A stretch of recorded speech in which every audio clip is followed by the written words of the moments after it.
वो दुनिया थी जहां तुम बंद करते थे जुबां मेरी। वो दुनिया थी जहां तुम बंद करते थे जुबां मेरी। ये महशर है, यहां सुननी पड़ेगी दास्तां मेरी। मोअज़्ज़ज़ नाज़रीन, अस्सलामु अलैकुम, आदाब। मैं एडवोकेट सबा चौधरी आज फिर आपके सामने एक गमगीन शाम, उदास दिल और बड़े ही बदनसीब वक्त में आपके सामने हाजिर हूं।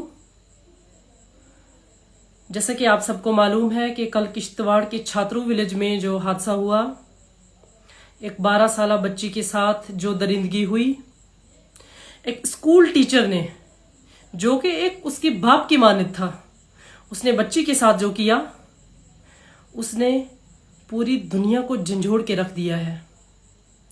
क्या हम आज भी ऐसे समाज में जी रहे हैं जहां हम अपनी बच्चों को स्कूल जाने से पहले हमें 100 बार सोचना पड़े कि क्या हमारा बच्चा महफूज है कि नहीं है। तालीम देने का तो मतलब ही यही है कि हम उनको अवेयर कर सकें, क्योंकि अनएजुकेटेड अगर इंसान रहेगा, अगर उसको तालीम का पता नहीं होगा तो उसमें शऊर हासिल नहीं हो सकता, उसको अपना अच्छा और बुरा उसको समझ नहीं आ सकता। तो तालीम देने का मतलब ही यही है कि बच्चे को अपना सही गलत समझ आए, उसमें शऊरियत हो और एक सोसाइटी को आगे बढ़ाने के लिए तालीम दी जाती है। जहां पर तालीम देने वाले ही बच्चों के कातिल बन जाए, बच्चियों के रेपिस्ट बन जाए, तो फिर मुझे बताइए हम ऐसे समाज में कैसे जिएंगे। जहां आज हिंदुस्तान 80वां यौम आज़ादी मनाया, वहीं हमारी सोच आज भी कैद है, आज भी बंद है हमारी सोच एक पिंजरे में कि हम बच्चियों के साथ ऐसी दरिंदगी कर रहे हैं।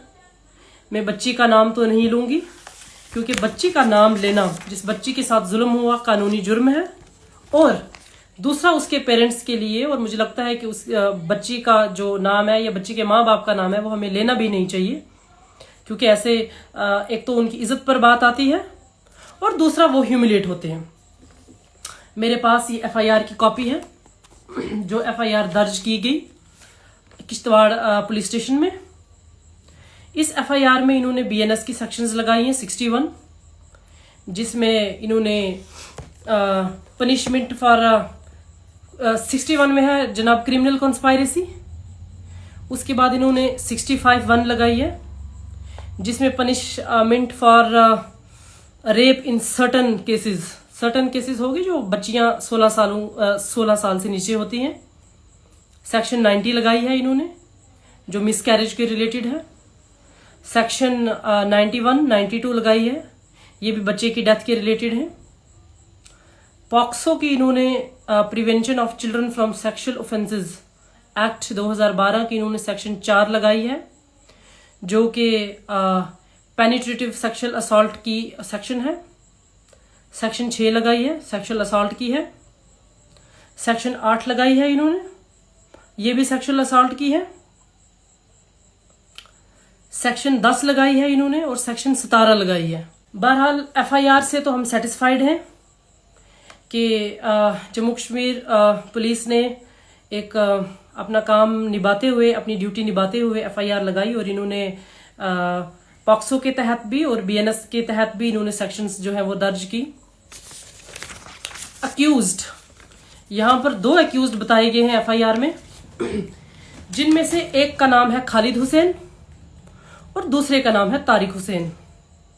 ये दोनों सगे भाई बताए जाते हैं, जो कि बच्ची जिस इदारे में तालीम हासिल कर रही थी उस इदारे में ये टीचर्स थे।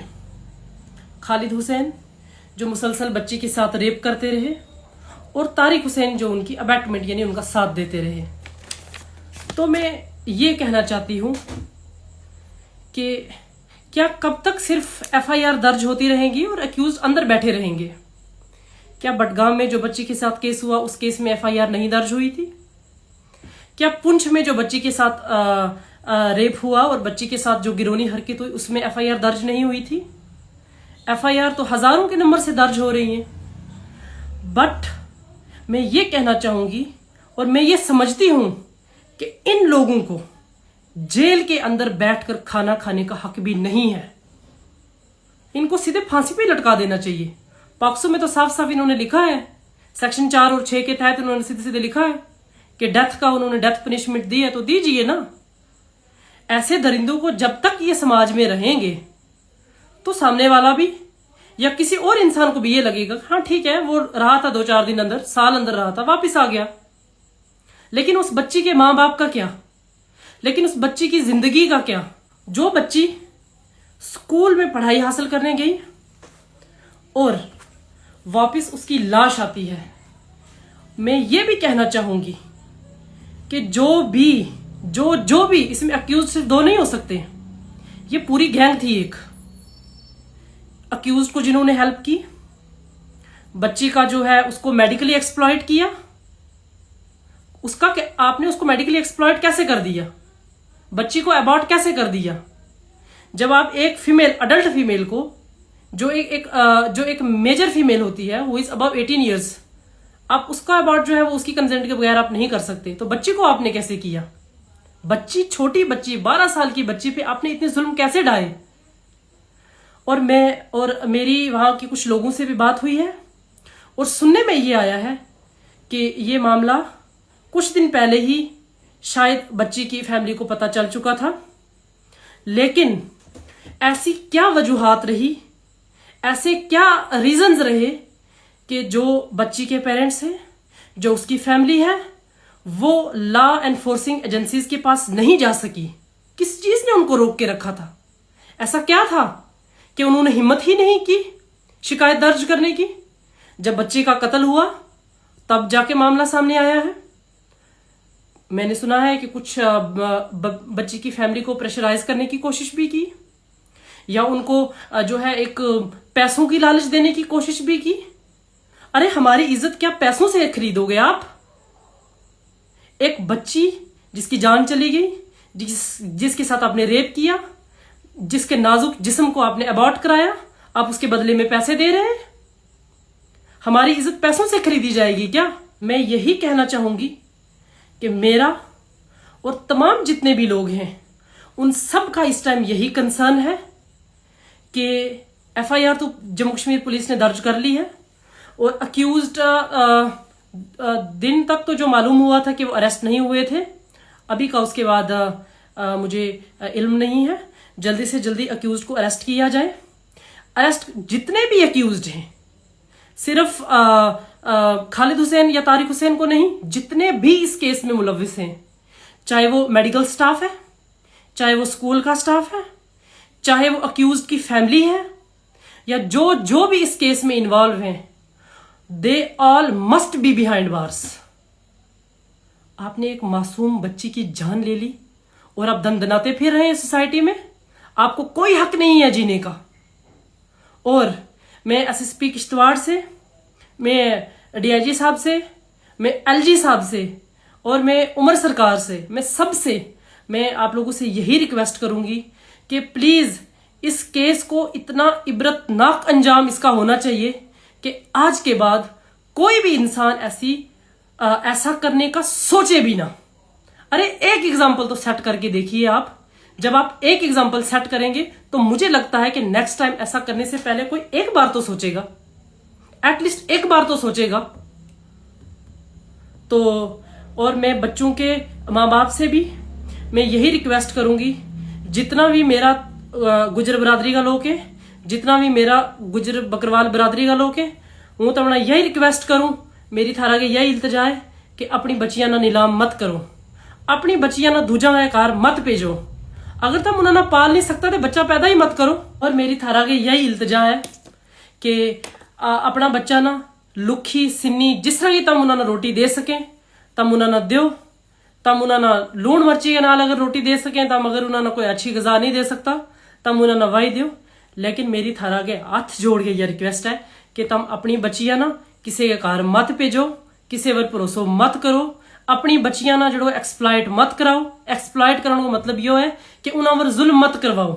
तम उन्होंने भेज छोड़े किसी के घर काम करने वास्ते, उतना ना कोई चंगी नजर नाल दिखाओ, कोई मंदी नजर नाल दिखाओ, उतना को वे काम कराओ या जड़ा नहीं करना चाहिए। बच्चियां ना कोई टार्चर कराएगो, मारेगा उन्हें, कोई प्रेस नल साड़ेगो, कदे कुछ कराएगो, कब तक ये सब चीज चलती रहेगी? कब तक हम इन चीजा ना, कब तक हम अपनी बच्चियां के सारे हम जीता रहा?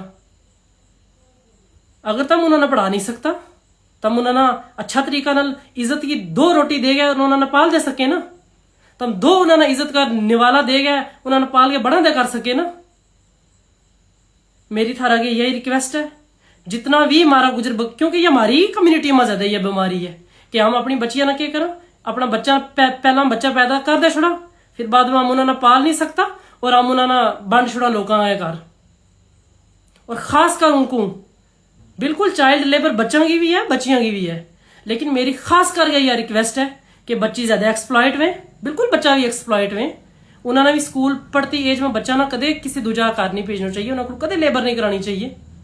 तुम अपने नाल रखो ना, अपना नाल रहेगा, थोड़ा बहुत कम कराओ बच्चों को, किसी के घर अपना बच्चा ना मत भेजो, उन्होंने इज्जत मत मिट्टी में मिलाओ, उन्होंने इज्जत मत रुलाओ, बच्चा ना तालीम दियो। अगर तुम उन्होंने 5वीं 8वीं 10वीं तक की तरूक सीट करके पढ़ावेगा, एटलीस्ट 10वीं में तो जाए बच्चा ना शऊर आवेगा ना कि मैं अपनी जिंदगी किस तरह जीनी है।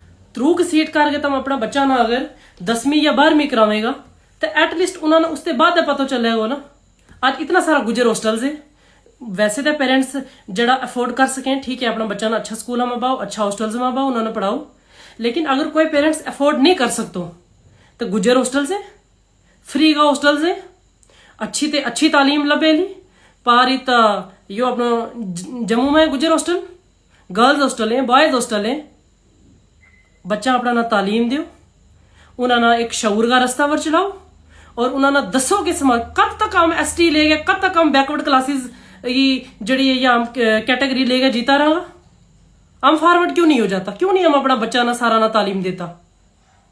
मेरी तम सारा की यही रिक्वेस्ट है कि एक बार मैं फिर कहूंगी कि प्लीज अपना बच्चा ना अपना घर रखो, जिस तरह किस तरह की तुम उन्होंने गरा दे सके उस तरह वो दो, लेकिन किसी के घर मत उन्होंने भेजो। अपना बच्चा पर भरोसा रखो और उन्होंने गल सुनो। इससे ज्यादा हूं कुछ नहीं कहना चाहती। बड़ो दिल दुख है जिस टाइम इस तरह की स्टोरीज जड़ी है, इस तरह की कहानी है अपना सुनने में लभे। यार हम भी क्यों एक्सप्लॉइट वहां हर जगह, जिद देखो गुजर बकरवाला ने मार पैती वे, जिद देखो गुजर बकरवाला ने कुट पैती वे, क्यों? कदे उन्होंने रेप फैला, कदे उन्होंने कार पाट छोड़े। तो मेरी थारा की यही रिक्वेस्ट है, फिर एक बार हूं या कहूंगी तमना कि प्लीज अपना बच्चा ना अपना कोल रखो, उन्होंने अपनी इज्जत जड़ी है, बच्चा थारा थारी इज्जत है, उन्होंने संभाल के रखो। और मैं लास्ट में यही कहना चाहूंगी कि अगर मैं किसी भी नशे को सपोर्ट नहीं करती हूं, या मैं किसी भी क्राइम को, बीइंग एन एडवोकेट और अदरवाइज में भी बीइंग ए ह्यूमन, तो बीइंग ए रिस्पॉन्सिबल सिटीजन, मुझे नहीं लगता कि कोई भी पर्सन ऐसा होगा जो क्राइम को सपोर्ट करता होगा।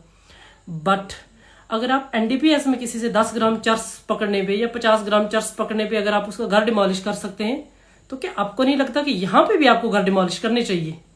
यहां पे भी आपको, अगर एक इंसान ने सामने वाले की फैमिली उजाड़ी है, उसकी जिंदगी खत्म की है, तो आप वहां पर भी ऐसी कार्रवाई कर सकते हैं, क्योंकि ये जो डिमोलिशिंग का प्रोसेस है ये तो एडमिनिस्ट्रेशन कर रही है। तो मुझे लगता है कि सख्त से सख्त कार्रवाई इस केस की होनी चाहिए। The action must be taken in a very time bound manner. Challan must be produced before court in a time bound manner. और हम उम्मीद करते हैं, हम जम्मू कश्मीर पुलिस पे भरोसा करते हैं और हम अपनी गवर्नमेंट पे भी भरोसा करते हैं, और हम उम्मीद करते हैं कि इस केस की सख्त से सख्त कार्रवाई होगी और इस केस में हमें जो है वो जीत मिलेगी और ऐसा इबरतनाक अंजाम होगा कि आज के बाद कोई भी पर्सन ये करने से पहले 100 बार सोचे। इससे ज्यादा मैं कुछ नहीं कहूंगी। बहुत शुक्रिया, अपना ख्याल रखें, अल्लाह हाफिज।